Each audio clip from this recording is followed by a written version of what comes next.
আসসালামু আলাইকুম প্রিয় শিক্ষার্থী বন্ধুরা। তো আমরা এসএসসি 2026 ব্যাচের জন্য এই ভিডিওতে একটা চ্যাপ্টার রিভাইজ করব। সেই চ্যাপ্টারের নাম হচ্ছে বল।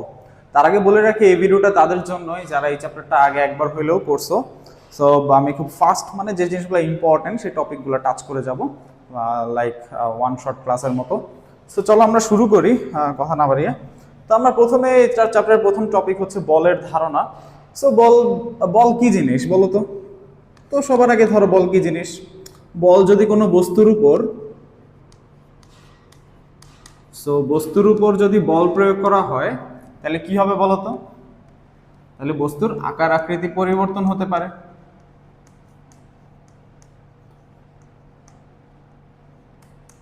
এরপর বলের আরো কি কি ধর্ম আছে বলো তো? বল কোনো বস্তুর বেগ পরিবর্তন করতে পারে।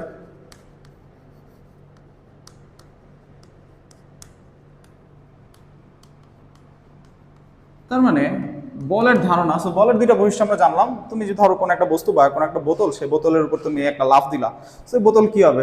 এই বোতল হচ্ছে কি হবে, এটার আকৃতি পরিবর্তন হয়ে যাবে, বলতে পারো যে একদম চুপসে হয়ে যাবে। সো বস্তুর উপর যদি আমরা বল প্রয়োগ করি, অবশ্যই বস্তুর আকার আকৃতি পরিবর্তন হয়। তারপর বল কি করতে পারে বলতো? বেগের পরিবর্তন করতে পারে। বেগের পরিবর্তন কিভাবে করে? ধরো একটা বস্তু, একজন তোমার বন্ধু দৌড়াইতেছে আস্তে আস্তে, সো তুমি কি করলা? জোরে গিয়ে ওরে ধাক্কা দিলা, তাহলে ওর বেগ নর্মালি বেড়ে যাবে, তাই না? সো বল প্রয়োগ করলে কি হয়? বেগের পরিবর্তন হয়। সো 3 নম্বর পয়েন্ট আমরা দেখি। 3 নম্বর পয়েন্ট হচ্ছে ভাই, যেই জায়গায় বেগের পরিবর্তন সেই জায়গায় কি হবে? ত্বরণ থাকবে, তাই না? সো তোমরা তো সবাই জানো যে বেগের পরিবর্তনের হারকে ত্বরণ বলে। তার মানে বেগের পরিবর্তন যেদিকে থাকবে সেদিকেই কি থাকবে? ত্বরণ। তার মানে বল হচ্ছে কি? ত্বরণ তৈরির জন্য দায়ী। সো ত্বরণের জন্য দায়ী, ঠিক আছে? তার মানে কিন্তু এমন না যে সব বল প্রয়োগ করলে ত্বরণ হবে, ঠিক আছে? যেমন তোমার ধরো, আমি একটা সিম্পল এক্সাম্পল দিই। এই বক্স, এই মেঝের মনে করো ঘর্ষণ বল 2 নিউটন। তার মানে এটার ঘর্ষণ বল যদি ভাই 2 নিউটন হয়, তার মানে তুমি এটা গতিশীল করতে যদি চাও, তাহলে বিপরীত দিকে কত নিউটন বল? ঘর্ষণ বল 2 নিউটন কাজ করবে। এখন তুমি যদি ভাই 2 নিউটন বলের দিক প্রয়োগ করো, ওর কোনো ত্বরণ হবে? হবে না কিন্তু, ঠিক আছে? সো বল প্রয়োগ করলে কিন্তু ত্বরণের জন্য বল দায়ী, কিন্তু সব বল প্রয়োগ করলে আবার ত্বরণ হবে না, ঠিক আছে? সো চলো আমরা 3 নম্বর পয়েন্ট দেখলাম। তো 4 নম্বর পয়েন্ট আমরা চলে আসি। 4 নম্বর পয়েন্টে আমরা দেখি, দেখো তো, বল প্রয়োগে কোনো বস্তুর গতির দিক পরিবর্তন হয় না?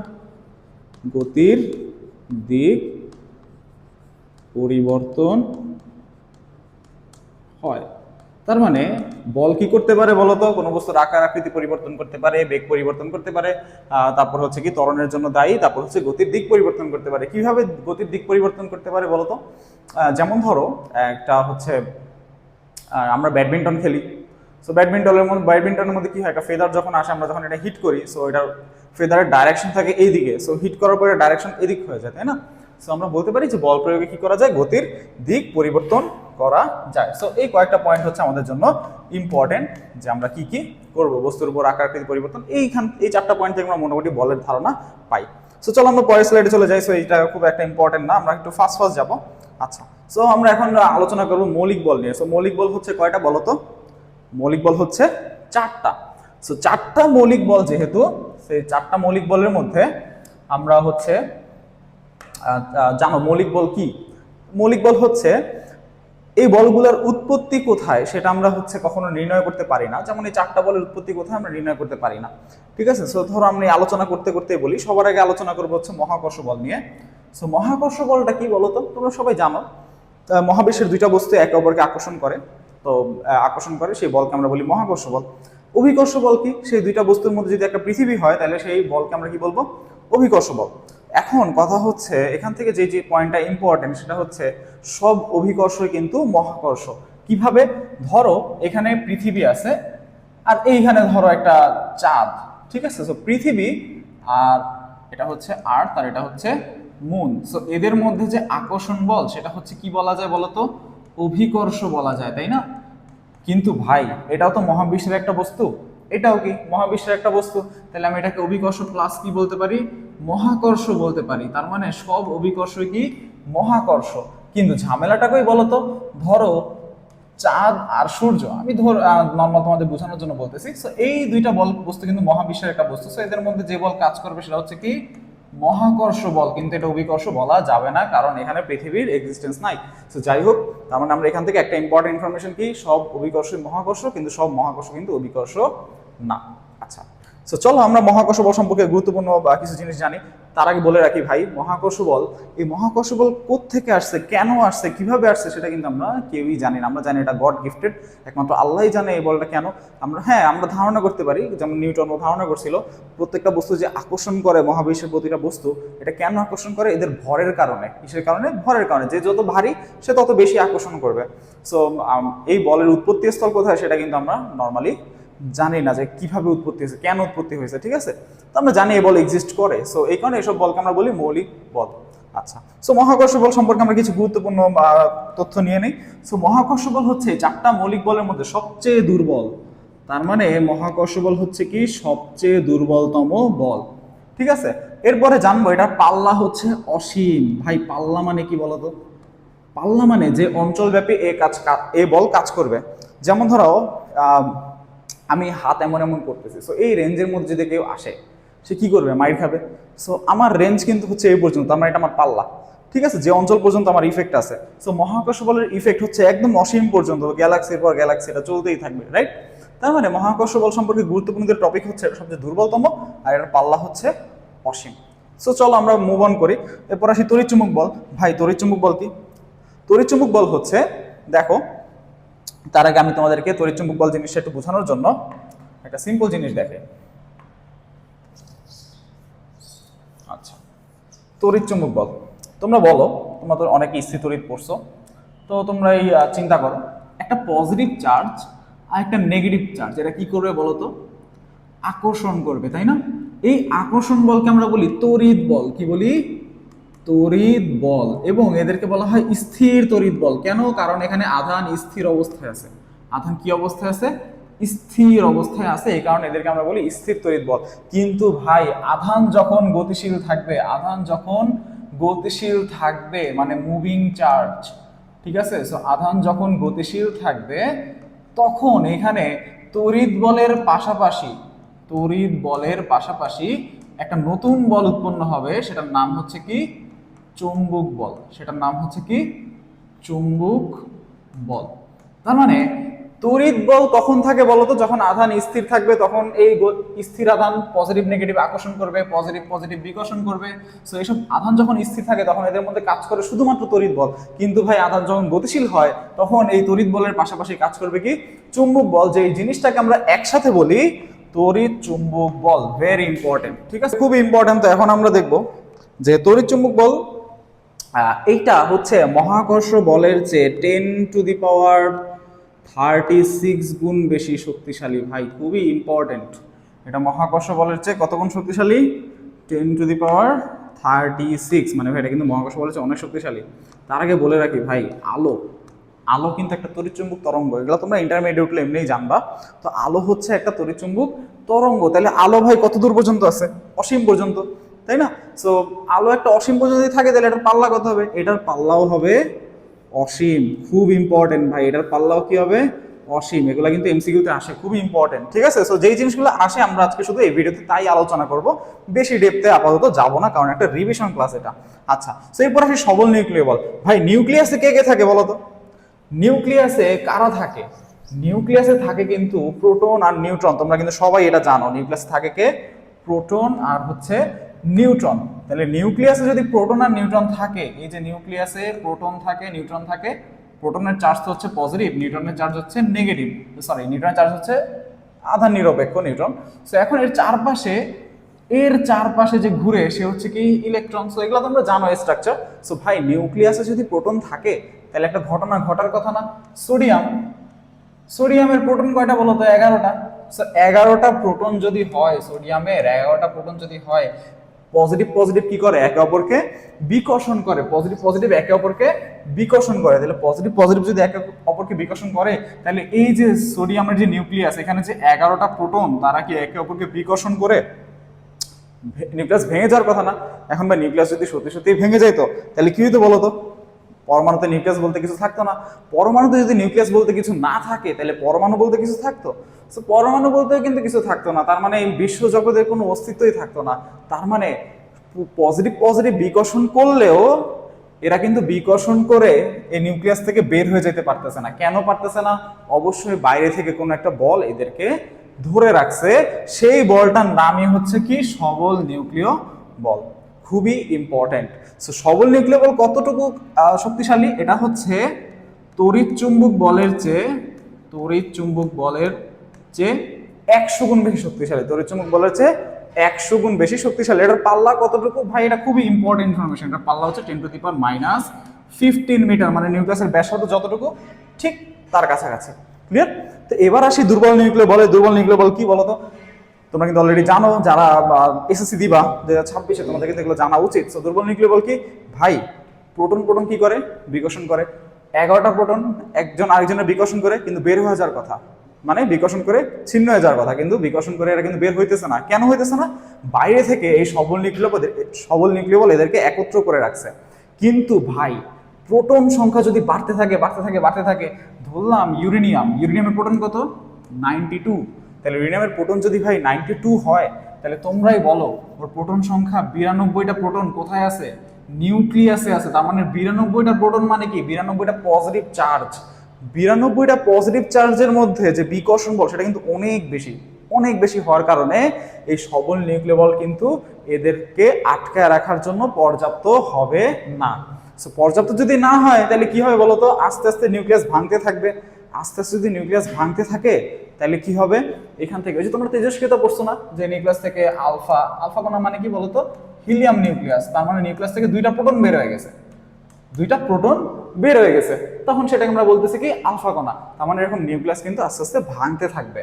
তখন তুমি এই যে আলফা কণা, তারপর হচ্ছে বিটা, গামা, এগুলো ব্যাপারে তোমরা ইন্টারমিডিয়েটে অনেক ডিটেলসে পড়বা। আলফা, বিটা, গামা, তো এইসব রশ্মি কিন্তু নির্গত হবে। তার মানে এই দুর্বল নিউক্লিয় বল তেজস্ক্রিয়তার জন্য দায়ী। আমরা বলতে পারি তেজস্ক্রিয়তা, আলফা, বিটা, গামাকে আমরা কি বলি? তেজস্ক্রিয় রশ্মি বলি না? তাইলে দুর্বল নিউক্লিয় বল কার জন্য দায়ী? তেজস্ক্রিয়তার জন্য দায়ী। আচ্ছা, আরেকটা জিনিস তোমরা একটু চিন্তা করো তো ভাই, সবল নিউক্লিয় বল কি করতেছে?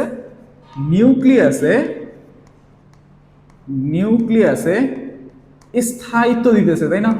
কারণ ভাই সবল নিউক্লিয় বল না থাকলে কি হইতো তোমরা তো বুঝতেই পারতেছো, পজিটিভ বিকর্ষণ করে নিউক্লিয়াস ভাঙা যেত। তার মানে সবল নিউক্লিয় বল কিন্তু নিউক্লিয়াসে স্থায়িত্ব দিতেছে, আর দুর্বল নিউক্লিয় বল তেজস্ক্রিয়তার জন্য দায়ী। ঠিক আছে? সো এটার জন্য এখানে ইম্পর্টেন্ট হচ্ছে এটার পাল্লা। সো এটার পাল্লা হচ্ছে 10⁻⁻18 মিটার। সো এখানে আমি হালকা আলোচনা করলাম সবকিছু। তাও যদি তোমাদের কোনো কোশ্চেন থাকে অবশ্যই কমেন্ট সেকশনে জানাবা। আবারও বলতেছি, এটা কিন্তু একটা রিভিশন ক্লাস, এই কারণে আমি একটু ফাস্ট যাইতেছি এবং হালকা যেসব জিনিস ইম্পর্টেন্ট সেসব জিনিসই আমি জাস্ট ডিসকাস করতেছি। সো এইখানে তোমাদেরকে একটু বলে রাখি যে এখানে ইম্পর্টেন্ট জিনিস হচ্ছে এইটার পাল্লা। সো এইসব পাল্লাগুলো খুবই ইম্পর্টেন্ট। আর হচ্ছে মহাকর্ষ বল সবচেয়ে দুর্বলতম, এটাও খুবই ইম্পর্টেন্ট। এবং সবল নিউক্লিয় বলের ব্যাখ্যা কখর জন্য ইম্পর্টেন্ট, সেম ভাবে দুর্বল নিউক্লিয় বলের ব্যাখ্যাও খুবই এটার জন্য ইম্পর্টেন্ট। তার আগে বলে রাখি, দুর্বল নিউক্লিয় বল আলফা, বিটা, গামা নিউক্লিয়াস থেকে এসব তেজস্ক্রিয় রশ্মি বের হওয়ার জন্য বা নিউক্লিয়াসের ভাঙনের জন্য, তেজস্ক্রিয়তা মানে কিন্তু নিউক্লিয়াসের ভাঙন, এসব নিউক্লিয়াসের ভাঙনের জন্য ভাই কোন তেজস্ক্রিয় বলটা দায়ী? কোন মৌলিক বলটা দায়ী? দুর্বল নিউক্লিয় বল। সো মুভিং অন, আমরা যাই সামনের নেক্সট স্লাইডে। তো দেখো কিছু কোশ্চেন আমরা এখান থেকে সলভ করে ফেলি। দেখো দিনাজপুর রোড 22 আসছে। দেখো এই লেকচার থেকে আমরা কতগুলো কোশ্চেন এখন সলভ করতে পারি। নিচের কোনটি সবচেয়ে দুর্বল? সবাই এটা জানো, মহাকর্ষ বল। তেজস্ক্রিয় নিউক্লিয়াস থেকে বিটা রশ্মি নির্গত হয়। ভাই তেজস্ক্রিয় নিউক্লিয়াস, দ্যাট মিনস যে নিউক্লিয়াস ভাঙতে পারে, তাই না? মানে ভাঙতে পারে বলতে ঠাস করে ভাঙবে না, ধীরে ধীরে আস্তে আস্তে এটা ভাঙবে। ঠিক আছে? কেন ভাঙবে? ভাই দুর্বল নিউক্লিয় বলের কারণে। সবল নিউক্লিয় বল তো আর কাজ করতে পারতেছে না। সো বিটা রশ্মির গমনের জন্য কোন বল দায়ী? তোমরা অবশ্যই জানো, এটা দুর্বল নিউক্লিয় বল। সো দেখো আমরা কিন্তু কোশ্চেনগুলো এক চান্সে সলভ করে ফেলতে পারতেছি। দেখো দুর্বল নিউক্লিয় বল কত দূরত্বে কাজ করে, এটার পাল্লা কিন্তু আমরা পড়ে আসছি 10⁻18, যেটা বোর্ডে আসছে। সবল নিউক্লিয় বলের পাল্লা কত? 10⁻−15, এটাও কিন্তু প্রিভিয়াস ইয়ারে বোর্ডে আসা একটা কোশ্চেন। সো দেখো এই জায়গাটা খুবই ইম্পর্টেন্ট। ঠিক আছে? তো আমরা বিভিন্ন ডিসকাশন থেকে এগুলো আলোচনা করতে পারি। আচ্ছা, নিউক্লিয়াসের ভেতরে প্রোটন ও নিউট্রনের মধ্যে কোন বল কাজ করে? ভাই এটা তো সবাই জানো, সবল নিউক্লিয় বল কাজ করে। তো আমরা এখন, আচ্ছা আমি তো বলতেছি সবাই জানো, কিন্তু আমরা ক্লাস দেখে নিজেরাও কিন্তু যাচাই করবো আসলে কি আমি ঠিক বলতেছি কিনা। এটা যাচাই করতে বলি নাই, যাচাই করতে বলছি হচ্ছে আমরা যে লেকচারটা পড়ছি সেই অনুযায়ী আমরা এটা সলভ করতে পারতেছি কিনা। ঠিক আছে? সো আমরা কিন্তু বলছিলাম তোমাদেরকে নিউক্লিয়াসের ভেতরে এই প্রোটন ও নিউট্রনকে একত্র করে রাখার জন্য সবল নিউক্লিয় বল দরকার হয়। আচ্ছা, সো আমরা এবার সামনে যাই। এবার আসি আমাদের খুব ইম্পর্টেন্ট একটা জিনিস, নিউটনের গতির প্রথম সূত্র। ভাই নিউটন কি বলছে? নিউটন বলছে আমরা এই গতি সূত্রটাকে 3টা পয়েন্টে ভাগ করি। পয়েন্ট নাম্বার 1, বাহ্যিক বল প্রয়োগ না করলে, বাহ্যিক বল প্রয়োগ না করলে কি হবে? স্থির বস্তু স্থির থাকবে। কে বলছে ভাই এটা? আমি বলি নাই। কে বলছে? নিউটন বলছে। 2 নাম্বার, গতিশীল যে বস্তু ছিল, ভাই তোমাদের কিন্তু লেকচারের শুরুতে আমি বলছিলাম বল প্রয়োগ করলে কি হবে? বেগের পরিবর্তন হবে বা ত্বরণ হবে। কিন্তু আমি নিউটন ফার্স্টে কিন্তু বলে দিছে। কি বলছে বলতো? বাহ্যিক বল প্রয়োগ না করলে, বাহ্যিক বল প্রয়োগ না করলে তাহলে গতিশীল বস্তু কি থাকবে? গতিশীল বস্তু সমবেগে বা একই বেগ নিয়ে গতিশীল থাকবে। তো এই সূত্র কিন্তু তোমরা সবাই জানো, যেহেতু তোমরা আগামী বছর এসএসসি দিবা, তো সবার জানা উচিত। কিন্তু এখানে ইম্পর্টেন্ট জিনিস কি কি? তো চলো আমরা ইম্পর্টেন্ট জিনিসগুলো নিয়ে ডিল করি। আচ্ছা, তো প্রথম ইম্পর্টেন্ট জিনিস হচ্ছে বাহ্যিক বল প্রয়োগ না করলে, দ্যাট মিনস ও কিন্তু বলের একটা ধারণা দিছে যে বল যদি প্রয়োগ না করি তাহলে কি কি হবে। সেকেন্ড, ও কিন্তু আরেকটা ধারণা দিছে। বলো তো সেটা কি? ভাই স্থির বস্তু স্থির থাকবে, তার মানে ওর স্থির বস্তুর মধ্যে একটা প্রবণতা আছে স্থির থাকার। সেই প্রবণতাকে আমরা কি বলি? স্থিতি জড়তা।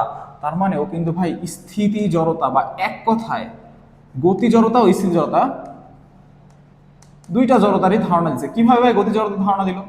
চলো আমরা দেখি। গতিশীল বস্তু সমবেগে গতিশীল থাকবে।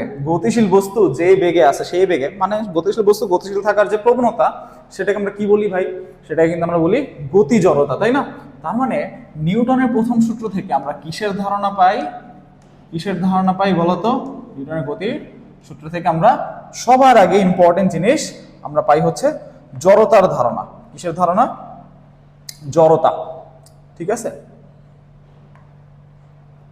সো এটা খুবই ইম্পর্টেন্ট যে আমরা পাই জড়তার ধারণা পাই, আর কার ধারণা পাই? বলের ধারণা পাই। আচ্ছা, এবার আসি আরেকটা ইম্পর্টেন্ট জিনিস। তোমরা বলো তো জড়তা মাপা হয় কি দিয়ে? ধরো একটা হাতি বসে আছে আর একটা বিড়াল বসে আছে স্থির অবস্থায়, দুইজনই কি অবস্থায় আছে? স্থির। এখন তুমি বলো কারে গতিশীল করতে কষ্ট বেশি হবে? অবশ্যই হাতিটাকে গতিশীল করতে কষ্ট বেশি হবে না? এখন হাতিটাকে গতিশীল করতে কষ্ট বেশি হতেছে কেন? ওর স্থির থাকার প্রবণতা বেশি। এটা তুমি কি দেখে বুঝতেছো? হাতির ভর দেখে বুঝতেছো না? এবং এই যে বিড়ালটা, ওর স্থির থাকার প্রবণতা কম, এটা তুমি কি দেখে বুঝছো? বিড়ালটা মনে করো 200 গ্রাম, তাইলে এই বিড়ালটা কিন্তু ওকে আমরা সহজে গতিশীল করতে পারবো। তার মানে ওর স্থির থাকার প্রবণতা কম, আর ওকে সহজে গতিশীল করতে পারবো না। তার মানে কি? ওর স্থির থাকার প্রবণতা বেশি। এটা পুরোটাই ডিপেন্ড করতেছে কিসের উপর বলতো? ভরের উপর। তার মানে আমরা স্থির জড়তা মাপি কি দিয়ে বলতো? ভর দিয়ে মাপি। আর গতি জড়তা কি দিয়ে মাপি? গতি জড়তা মাপি হচ্ছে ভরবেগ দিয়ে। কি দিয়ে? ভরবেগ দিয়ে আমরা গতি জড়তা মাপি। আচ্ছা, ভরবেগ দিয়ে আমরা গতি জড়তা মাপি। ঠিক আছে, আচ্ছা আচ্ছা, চলো আমরা সামনে যাই। আচ্ছা, তো দেখো কিছু কোশ্চেন এদিকে আছে। নিউটনের গতির প্রথম সূত্র কোন দুটি বিষয়ের ধারণা পাওয়া যায়? সো সবাই জানো জড়তা ও বল, এটা আমাদের অ্যান্সার। আচ্ছা, সো ফাইন, তো আমরা চলো আরো কোশ্চেন সলভ করি। নিউটনের গতির প্রথম সূত্র কোনটি? ভাই প্রথম সূত্র মানে কি? বল প্রয়োগ করব না। বল প্রয়োগ যদি না করি তাইলে আগে যে বেগ ছিল সেই বেগই পরে থাকবে, তাই না? আচ্ছা, তারপর 3 নাম্বার কি? বলের সংজ্ঞা পাওয়া যায় নিউটনের কোন সূত্র থেকে? ভাই মাত্র যেহেতু প্রথম সূত্র পড়ছি সেটা থেকেই পাওয়া যায় নাকি? এটা কি ব্যাখ্যা? না, এটা কিন্তু ব্যাখ্যা না। আমরা কিন্তু অলরেডি লেকচারের মধ্যে জানছি যে নিউটনের বলের ধারণা বা জড়তার ধারণা পাওয়া যায় নিউটনের প্রথম সূত্র থেকে। সো খুবই ইম্পর্টেন্ট, আমরা কিছু এমসিকিউ সলভ করলাম যেগুলো থিওরিটিক্যাল। আচ্ছা, একটু ফন্ট ভেঙে গেছে, সরি ফর দিস। সো নিউটনের প্রথম সূত্র পদার্থের কোন ধর্মকে প্রকাশ করে? ভাই তোমরাই বলো। প্রথম সূত্র জড়তার ধর্মকে প্রকাশ করে। এরপর আসি কোনটি দ্বারা জড়তা পরিমাপ করা হয়? এই যে কোনটি দ্বারা জড়তা পরিমাপ করা হয়। দেখো জড়তা মাপা যায় কি দিয়ে? স্থির জড়তা মাপি আমি ভর দিয়ে, গতি জড়তা মাপি হচ্ছে ভরবেগ দিয়ে। কিন্তু এখানে ভরবেগ তো অপশনে নাই, তাহলে অ্যান্সার কি হবে? শুধুমাত্র ভর। অ্যান্সার কি হবে? শুধুমাত্র ভর। ঠিক আছে, যদিও কোশ্চেন বসকায় গেছে, যাই হোক।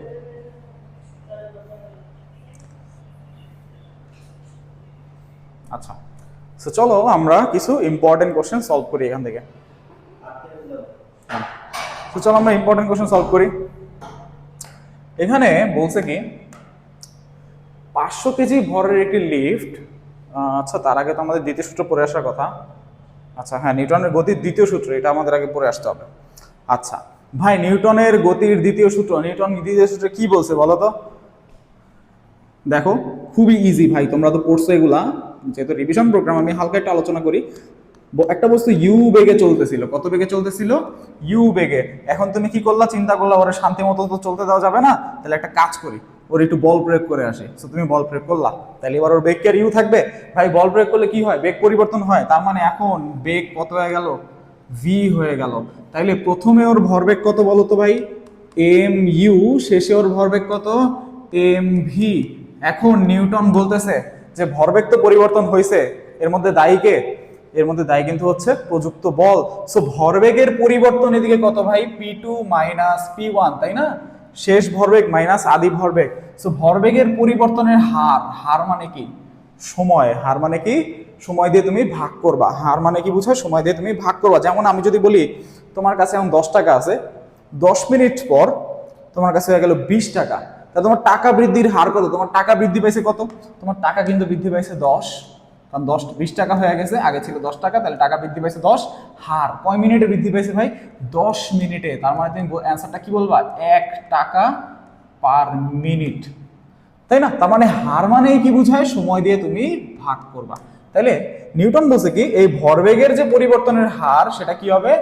প্রযুক্ত বলের সমানুপাতিক। প্রযুক্ত বলের সমানুপাতিক। এই বান্দা যারা তুমি বল, যেখানে তুমি বলটা প্রয়োগ করছো, এখানে হচ্ছে সেই দায়ী। এই যে ভরবেগ যে পরিবর্তন হয়েছে, আগে ভরবেগ ছিল এম ইউ, পরে ভরবেগ কত? M v. এই যে ভরবেগের যে পরিবর্তনটা হয়েছে, পরিবর্তনের জন্য দায়ী হচ্ছে একমাত্র প্রযুক্ত বল। এবং শুধু তাই না, বল তুমি যত বাড়াবা এই ভরবেগের পরিবর্তনের হার তত বাড়বে। আচ্ছা, সো এটা খুবই সিম্পল জিনিস। তো এবার চলো আমরা একটু ডিসকাস করি। সো P2 কত বলো তো? P2 আমরা কিন্তু এখান থেকে অলরেডি P2 এর মান বসাই দিয়ে দেই, M V minus M U divide by T proportional to F. তাহলে এখানে এম যদি কমন নেই, কি থাকবে? V minus U divided by T proportional to F. V minus U by T কে আমরা কি লিখতে পারি? M A proportional to F. So সমানুপাতিক চিহ্ন উঠাইলে কি হয় বলতো?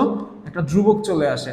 সো কেন আসে এগুলো, আমি যারা কোয়ান্টামের সাথে আসো অবশ্যই তোমরা জানো যে আমি এগুলো সব ক্লাসে ডিসকাস করছি খুব ডিটেলসে, যে কেন ধ্রুবক আসবে আর এই ধ্রুবকের ভ্যালু হচ্ছে 1, কেন 1, এগুলো কিন্তু সব আমি ডিসকাস করছি।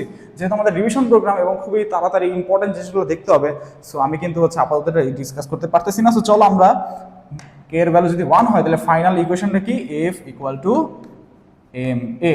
তার মানে এই যে ইকুয়েশনটা যে আমরা পাইছি, এই যে ইকুয়েশনটা যে পাইছি, তাইলে এই ইকুয়েশনটা যে আমরা পাইছি, সরি কালার পাল্টাইতে হবে যদিও। আচ্ছা, তো আমরা যেখানে ইকুয়েশনটা পাইছি, এই ইকুয়েশনটা কিন্তু খুবই ইম্পর্টেন্ট, ঠিক আছে? খুবই ইম্পর্টেন্ট, আমাদের বিভিন্ন ম্যাথে দরকার হয় এগুলা। তো F equal to M A, এটা তার মানে কোন সূত্র থেকে আমরা পাই? নিউটনের গতির দ্বিতীয় সূত্র থেকে পাই। আচ্ছা, তো চলো এবার আমরা আরেকটা ইম্পর্টেন্ট জিনিস দেখি। ভাই এবার যেটা দেখবো সেটা কিন্তু খুবই ইম্পর্টেন্ট, খুবই ইম্পর্টেন্ট। কি দেখবো আমরা? দেখো, ধরো ধরো এইখানে একটা বক্স রাখা, এই বক্সে কেউ একজন 10 নিউটন বল প্রয়োগ করলো, উল্টা দিকে কেউ একজন 3 নিউটন বল প্রয়োগ করলো। তাইলে ভাই তুমি বলো তো, আমরা তো জানি F equal to M A, তার মানে ত্বরণ দিলে কি আসবে? বল আসবে। ত্বরণ দিলে কি আসবে? বল আসবে। সরি উল্টা বলে ফেলছি ভাই, বল দিলে কি আসবে? ত্বরণ আসবে। বল প্রয়োগ করলে কি আসবে? ত্বরণ আসবে, ঠিক আছে? আচ্ছা, তো বল প্রয়োগ করলে যদি ত্বরণ চলে আসে, তাইলে আমরা এখান থেকে কি লিখতে পারি?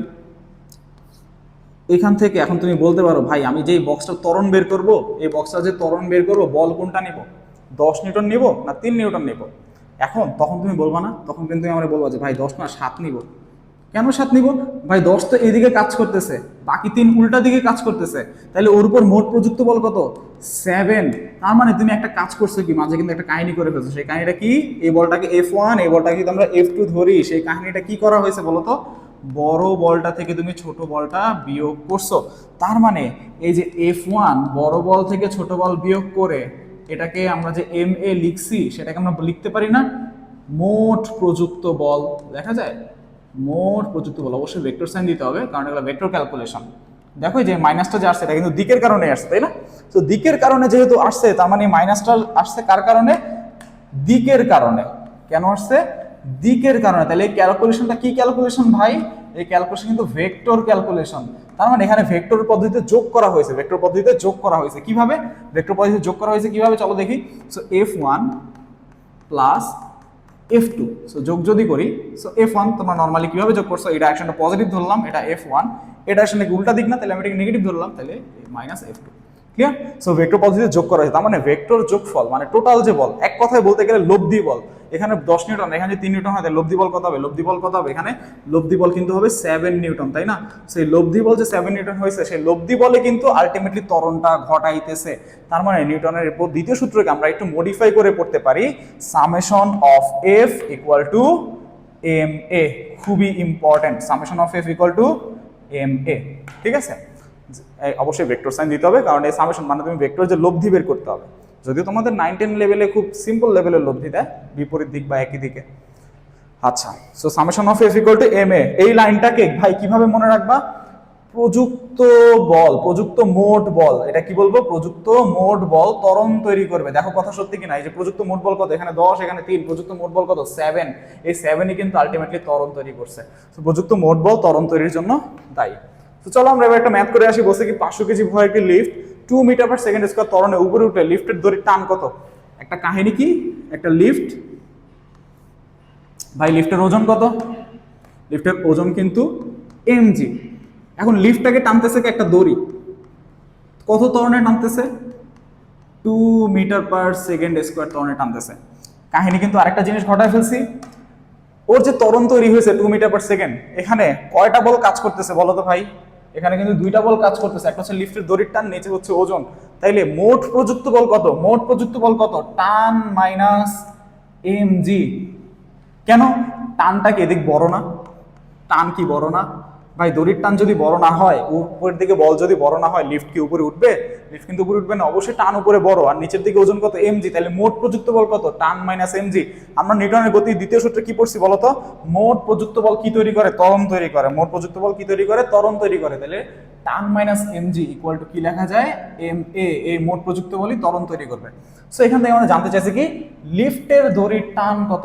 সো টান ইকুয়াল টু আমরা কি লিখতে পারি? mg plus ma। তাহলে এখান থেকে আমরা m কমন নিলে কি আসবে? g plus a। তাহলে আমরা সুন্দর মতো জাস্ট ভ্যালুটা বসায় দেই, g প্লাস a। তাহলে m এর মান হচ্ছে 500, g এর মান হচ্ছে 9.8, আর a এর মান কত? 2। সো এটা গেল। এখন সেম একটা ম্যাথ বলছে কি লিফটটা এবার উপরে না উঠে নিচে নামবে, দেখি কি হয়। আচ্ছা, আবারও সেই লিফটটা সবুজ কালার ছিল, সো সবুজ কালার লিফটই নেই। আচ্ছা, তো সবুজ কালার লিফট ছিল, ওজন আবারও নিচের দিকে mg, ওরে টানতেছে একটা দড়ি, কিন্তু লিফট নামতেছে এবার নিচে। আগেরবার ত্বরণটা ছিল কই? উপরে, এবার ত্বরণ লিফট নামতেছে কোথায়? নিচে। ভাই লিফট যদি নিচে নামে, তাহলে তোমরা আমার অ্যান্সার দাও, কোন বলটা বড়? কোন বলটা বড়? কোন বলটা বড়? অ্যান্সার দাও। অবশ্যই নিচের দিকের বল বড়। নিচের দিকের বল যদি বড় না হয়, তাহলে লিফট নিচে নামবে কিভাবে? তার মানে এখানে মোট প্রযুক্ত বল কত? mg minus t equal to ma। mg, কারণ নিচের দিকে বল বড় দেখে কিন্তু ভাই লিফটটা কিন্তু নিচে নামতেছে। মোট এই লাইনটা কোত্থেকে পাইছি? ওই যে বললাম মোট প্রযুক্ত বল ত্বরণ তৈরি করে। মোট প্রযুক্ত বল কত? mg মাইনাস t, যেটা ত্বরণ তৈরি করবে। তাহলে এখান থেকে আমরা টান ইকুয়াল টু কি লিখতে পারি ভাই? ma। উল্টা লিখে ফেলছি, আজকে যে কি হয়েছে রে ভাই। আচ্ছা, তো চলো আবার ব্যাক করি, mg মাইনাস ma। তাহলে এখান থেকে m কমন নিলে কি আসবে? g minus a। So m এর মান কত? 500, g এর মান কত? 9.8, আর a এর মান হচ্ছে 2, এত নিউটন। সো এটাই আমাদের অ্যান্সার। আশা করি সবাই বুঝতে পারছো। তাও যদি তোমাদের কোনো সিম্পল কোশ্চেন থাকে, তোমরা অবশ্যই কমেন্ট সেকশনে জানাবা। আবারও বলতেছি, এই ক্লাসটা কিন্তু একটা রিভিশন ক্লাস, এই কারণে আমরা খুব কম সময়ে চেষ্টা করতেছি যতটুকু টপিক কভার করা যায়, এবং অবশ্যই গুরুত্বপূর্ণ টপিকগুলো আমরা কভার করব। আচ্ছা, এবার আরেকটা ম্যাথে আসি। এই ম্যাথে কি বলছে? কোনো মেঝের ঘর্ষণ বল 2 নিউটন। তাহলে চলো মেঝে বানায় ফেলি। এই কিন্তু একটা মেঝে বানায় ফেললাম। মেঝের মধ্যে একটা কিছু রাখা আছে, কিছু না রাখলে তো আর ম্যাথ হবে না, তাই না? ওই মেঝেতে কি রাখা? 5 কেজি ভরের একটা ক্যারেক্টার রাখা, সেই ক্যারেক্টারটাকে একটা বস্তু, তাহলে সেই মেঝেতে 5 কেজি ভরের একটা ক্যারেক্টার বা বস্তু রাখা, নাকি যে ক্যারেক্টারে নিয়ে আমাদের ম্যাথ। সেই 5 কেজি ভরের বস্তু যে মেঝেতে রাখা, এই মেঝের ঘর্ষণ বল আবার বলে দিচ্ছে ভাই 2 নিউটন। ঘর্ষণ বল কই কাজ করে? ঘর্ষণ বল কাজ করে গতির বিপরীত দিকে। কোথায় কাজ করে? গতির বিপরীত দিকে। সো ঘর্ষণ বল গতির বিপরীত দিকে কাজ করে। এখন ওর উপর কত নিউটন বল প্রয়োগ করা হয়েছে? 12 নিউটন। তার মানে ওর উপর কত বল প্রয়োগ করা হয়েছে? 12। তাহলে 12 নিউটন ধরো এইদিকে প্রয়োগ করলাম। এখন গতি যদি এদিকে হয়, ঘর্ষণ বল কই হবে? উল্টা দিকে। 12 নিউটন বল বলতেছে ভাই তুই সামনে আগা, 2 নিউটন বল বলতেছে না ভাই আগাতে দিব না। তাইলে ওর উপর প্রযুক্ত বল এখন কত? 10। কিন্তু আমি তো দেখে বুঝতেছি 10, খাতায় তো কিছু একটা লিখতে হবে। তো খাতায় কি লিখবো? এটা দিলাম এফ কে, আর এটা দিলাম প্রযুক্ত বল এফ, দুইটার নাম দিলাম। এখন তোমরাই বলো, তোমরাই অ্যান্সার দাও, এই বস্তুটা কোন দিকে যাবে? এইদিকে বল বেশি, তাহলে এদিকে যাবে। তাহলে এদিকে যদি যায়, মোট প্রযুক্ত বল কত? এফ মাইনাস এফ কে। এই মোট প্রযুক্ত বল কি তৈরি করবে? ত্বরণ তৈরি করবে। মোট প্রযুক্ত বল কি তৈরি করবে? ত্বরণ তৈরি করবে। 12 নিউটন আর ঘর্ষণ বল উল্টা দিকে। তাহলে আমাদের কোশ্চেনে জিজ্ঞেস করছে কি সেই ত্বরণটা কত? তাহলে সেই ত্বরণটা আমরা বের করবো কিভাবে? A equal to F minus F K by M. তাহলে এফ এর মান কত ভাই? এফ এর মান 12, এফ কে এর মান কত? 2, আর এম এর মান কত? 5। তাহলে অ্যান্সার কত আসবে? 10/5 ইকুয়াল টু 2 মিটার পার, কি লিখছি? আচ্ছা, 2 মিটার পার সেকেন্ড স্কোয়ার। আরে লে, আচ্ছা 2 মিটার পার সেকেন্ড স্কোয়ার, এটা আমাদের অ্যান্সার। আচ্ছা, আশা করি তোমরা বুঝছো। তাও যদি তোমাদের কোনো কনফিউশন থাকে অবশ্যই কমেন্ট সেকশনে জানাবা ভাই। রিভিশন ক্লাস আবারও বলতেছি, খুব ফাস্ট আগাইতেছি। সো তোমাদের কোনো কোশ্চেন থাকলে আমাকে বলবা, শুধুমাত্র গুরুত্বপূর্ণ টপিকগুলো আমরা কভার করতেছি। আচ্ছা, তো এবার আসি, 2 মিটার পার সেকেন্ড বেগে গতিশীল 10 কেজি ভরের কোনো বস্তুর উপর বল প্রয়োগ করলে এর ত্বরণ এত হলো। খুব ভালো কথা। 2 সেকেন্ড পর এর ভরবেগের পরিবর্তন কত? 2 সেকেন্ড পর এর ভরবেগের পরিবর্তন কত? ভাই এই ম্যাথটা আমি এখানে কেন চুজ করছি তোমাদের একটু বলি। যারা তোমরা নর্মালি চিন্তা করবা ভরবেগের পরিবর্তন তো হচ্ছে এমভি মাইনাস এমইউ, তাহলে আমার তো ভাই শেষ বেগটা জানতে হবে। তাহলে আমরা এক কাজ করি, শেষ বেগ বের করার জন্য একটা কাজ করি। সেই কাজটা হচ্ছে কি, ত্বরণ equal to V minus U by T করি। কারণ কি, ও কত বেগে গতিশীল? এত বেগে গতিশীল ছিল, তাহলে এটা ওর কি আদি বেগ। ওর ভর কত? 10 কেজি, যেটা হচ্ছে এম। কোনো বস্তুর উপর বল প্রয়োগ করা হলে ওর ত্বরণ কত হয়েছে? এ। তাহলে এ আর ইউ যদি থাকে এবং 2 সেকেন্ড পর, মানে টাইমও দিয়ে দিছে, বাহ, তাহলে আমরা এখান থেকে কি বের করতে পারি? ভি বের করতে পারি। এখন ভাই তুমি এখান থেকে ভি বের করবা, তারপর এদিক বসাবা, ম্যাথ হবে হবে কিন্তু কিন্তু বড় হবে। তাহলে আমরা দেখো, তোমরা তো 9-10-এ, তোমরা যারা এসএসসি 26-এ পরীক্ষা দিবা, তোমরা কিন্তু ম্যাথটা কিন্তু সলভ করতে পারবা, আমার বিশ্বাস। কারণ কি, তোমরা এগুলো করছো। কিন্তু এই ক্লাসের মধ্যে আমরা একটু স্পেশালি দেখবো যে এই ম্যাথটা আমরা কিভাবে সলভ করতে পারি, আরো ইজি ভাবে কিভাবে সলভ করা যায়। ভাই দেখো, সবাই একটু মনোযোগ দাও। এমসিকিউতে আমাদের টার্গেট হচ্ছে সময় বাঁচানো। তাইলে আমরা F equal to M A জানি কিনা? এম এর তো এভাবে লেখা যায়, M A minus M U by T লেখা যায় কিনা? তাইলে এখানে তোমরা দেখো তো, এফ এর সাথে টি গুণ করলেই কিন্তু আমরা ভরবেগের পরিবর্তন পেয়ে যাইতেছি। আমাদের আর কিছু জানা দরকার নাই। তাইলে এফ কত এদিকে? এফ কত? আচ্ছা, এখানে বলটা ডিরেক্টলি দেয় নাই, সো বলটা আমরা এখান থেকে বের করতে পারি 10। ওই সো বল এখানে কত? F equal to M a. So m কত? 10, আর এটা হচ্ছে 2। তাহলে 10 ইন্টু 2, আর টাইম কত বলো তো? 2। বাস, এটাই আমাদের ভরবেগের পরিবর্তন, যেটা কি ভরবেগের পরিবর্তন ডেল পি। ঠিক আছে। সো আমাদের অ্যান্সার কত? 10 দুগুণা 20, 20 দুগুণা 40। সো আমাদের অ্যান্সার হচ্ছে 40। ঠিক আছে। সো আমরা খুব সিম্পলি এটা করতে পারি। ভাই এটা কিন্তু তোমাদের মনে হচ্ছে ভাই আপনার নিজেরই তো অনেক টাইম লাগছে। আরে ভাই, আমার টাইম লাগছে, তুই একটু নিজে করে দেখ কতক্ষণ লাগে। এটা কিন্তু খুবই অল্প টাইম লাগে। এফ এর সাথে টি গুণ করবা, ভরবেগের পরিবর্তন চলে আসবে। So F equal to M A, কাহিনী শেষ। আচ্ছা, সো এবার আমরা আসি আরেকটা কোশ্চেনে। আচ্ছা, একটু অন্য কালি ইউজ করি, এক কালি ইউজ করতে করতে বোর হয়ে গেছি। 10 কেজি একটি স্থির বস্তুর উপর 1500 নিউটন বল কত সেকেন্ড ক্রিয়া করছে? 0.15 সেকেন্ড সময়ব্যাপী কাজ করে। বস্তুর ভরবেগের পরিবর্তন কত হবে? ভাই এটা কিন্তু দেখা মাত্রই অ্যান্সার। এই যে এফ টি, বলের সাথে সময় গুণ করলে কি পাওয়া যায়? ভরবেগের পরিবর্তন পাওয়া যায়। বাস, কাহিনী শেষ। এই যে বল আর এই যে সময়। সো এই দুটা গুণ করলে কত হয়? এই দুটা গুণ করলে কত? আমি তো ক্যালকুলেটর ছাড়া করতে পারতাছি না। আমার আপাতত মনে হইতেছে এটা 225 হবে। আচ্ছা, সো এটা আশা করি এখন তোমরা নিজেরাই করতে পারবা, ঠিক আছে? আচ্ছা, সো এখানে দেখো এই ম্যাথ কিন্তু তোমরা নিজেরা করতে পারো। ভরের পরিবর্তন কত? অনেকে কি করবে, অনেক বান্দা কি করবে, এখানে এফ দেওয়া, এফ থেকে 10 কেজি দেওয়া, এখান থেকে ত্বরণ বের করবে, ত্বরণ বের করে শেষ বেগ, আদি বেগ দেয়া, স্থির বস্তু, তো এখান থেকে ওরা আবার কি করবে, এখান থেকে আবার শেষ বেগ বের করবে। এত সেকেন্ড পর শেষ বেগ কত? ভাই দেখ, এমসিকিউতে এত সময় কিন্তু নাই। এমসিকিউতে যদি এত সময় নাই, তাহলে কিন্তু আমাদের কাছে অফুরন্ত সময় নাই। তাহলে আমরা কি করব, যেই প্রসেসে টাইম সেভ হয় সেই প্রসেসে যাব। সে এখানে আমাদের নতুন ইম্পর্টেন্ট ইনফরমেশন কি, ভরবেগের পরিবর্তন ইকুয়াল টু প্রযুক্ত বল গুণ সময়। সো ভরবেগের পরিবর্তন জানতে চাইলে আমরা শেষ বেগ বের করতে যাব না, আমরা ডিরেক্টলি কোথায় যাব, প্রযুক্ত বল আর সময়। আচ্ছা, সো এবার আমরা সামনে আগাই। আরেকটা ইম্পর্টেন্ট ম্যাথ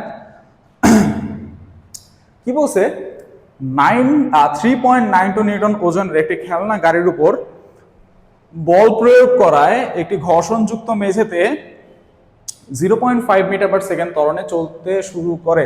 গাড়ির উপর প্রযুক্ত বল কত? গাড়ির উপর প্রযুক্ত বল কত? আচ্ছা, গাড়ির উপর প্রযুক্ত বল কত? তো আমরা আগে 1 নম্বর কোশ্চেনে ফোকাস করি, 2 নম্বর কোশ্চেন আপাতত কারো তাকানো দরকার নাই। সো চলো, একটা মেঝে, সেই মেঝেতে একটা খেলনা গাড়ি রাখা। সো এই সেই খেলনা গাড়ি, মনের গাড়ি, বড় গাড়ি। সো এই যে একটা খেলনা গাড়ি রাখা, সো এই খেলনা গাড়ির উপর বল প্রয়োগ করা হয়েছে। আমি ধরলাম এই যে আমি বল প্রয়োগ করলাম, ভাই তুই সামনে আগা, কিন্তু ঘর্ষণ বল বলতেছে না সামনে আগানো যাবে না। কোন দিকে? উল্টা দিকে। ও টানতেছে কোথায়? উল্টা দিকে। তাইলে উল্টা দিকে যদি টানে, তাহলে ঘর্ষণ বল কোন দিকে? বিপরীত দিকে, এফ কে। তো এটা কত? 0.5। আচ্ছা, ভালো কথা। একটা জিনিস বলছে, এখন মেঝেতে এটা কত ত্বরণে চলা শুরু করছে? 0.5। আমরা ভাই কি পড়ে আসছি নিউটনের গতির দ্বিতীয় সূত্রে, আমরা কিন্তু দ্বিতীয় সূত্রেই আছি, তৃতীয় সূত্রে এখনো যাই নাই। দ্বিতীয় সূত্রে আমরা পড়ে আসছি মোট প্রযুক্ত বল ত্বরণ তৈরি করে, মোট প্রযুক্ত বল ত্বরণ তৈরি করে। ভাই গাড়ি যেহেতু সামনে আগাইতেছে, তাহলে মোট প্রযুক্ত বল কত?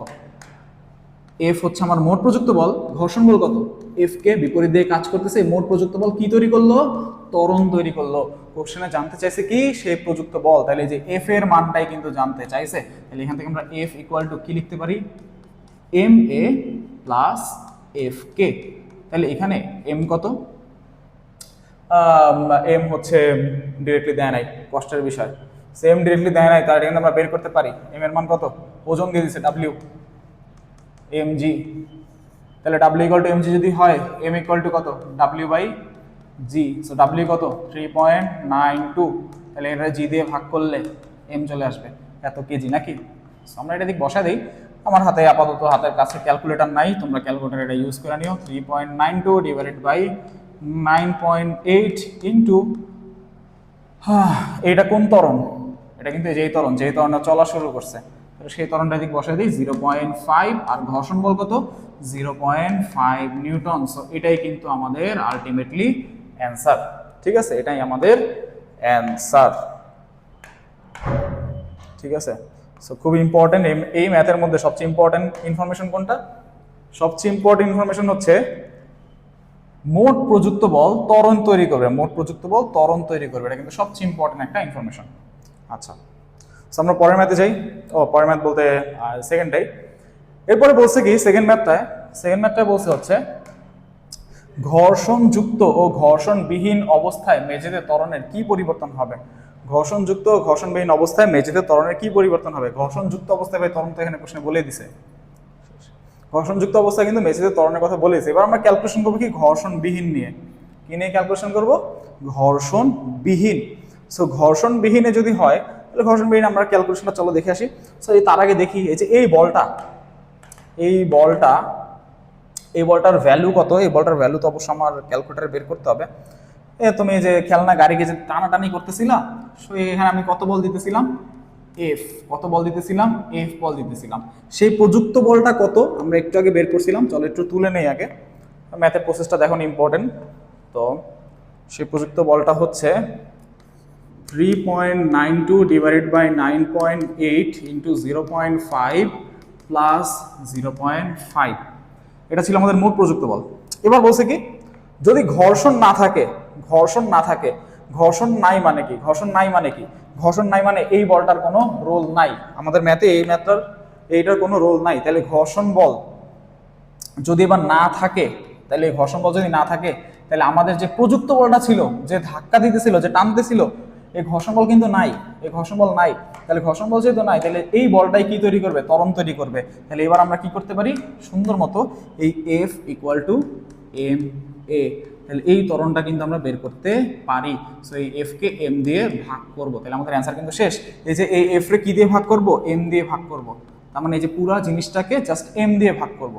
সো বস্তুর ভর কই পাইছিলাম বলো তো? ওই যে ওজন, W ইকুয়াল টু mg, ওজন দিয়ে দিয়েছিল কোশ্চেনে 3.92। এখান থেকে কিন্তু আমরা m এর ভ্যালু নিয়ে আসছিলাম, সেই ভ্যালুটা দিয়ে এটাকে ভাগ করতে হবে, এত কেজি। তোমরা কি বুঝছো সবাই? তোমরা যদি তারপরও না পারো অবশ্যই কমেন্ট সেকশনে জানাবা, রেসপন্স তো অবশ্যই আমরা করব। ঠিক আছে।